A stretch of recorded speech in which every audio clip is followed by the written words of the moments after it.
ప్రజా సమస్యల పరిష్కార వేదిక కార్యక్రమంలో వచ్చిన అర్జీలకు నాణ్యమైన పరిష్కారం చూపాలని జిల్లా కలెక్టర్ డాక్టర్ ఎస్ వెంకటేశ్వర్ సంబంధిత అధికారులను ఆదేశించారు.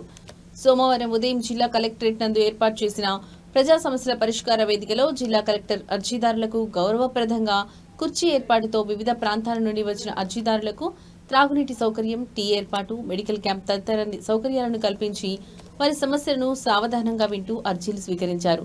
ఈ సందర్భంగా పీజీఆర్ఎస్ లో వచ్చిన అర్జీలకు నాణ్యమైన పరిష్కారం చూపాలని, అర్జీదారుల సమస్యలపై నిర్లక్ష్యం వహించరాదని తెలిపారు. పెండింగ్ బియార్డ్ ఎస్ఎల్ఏ ఓపెనింగ్ లేకుండా అర్జీదారులు సంతృప్తి చెందేలా అర్జీలకు పరిష్కారం చూపాలన్నారు. పీజీఆర్ఎస్ లో వచ్చే అర్జీలపై నిర్లక్ష్యం వహిస్తే శాఖాపరమైన చర్యలు తీసుకుంటామని తెలిపారు.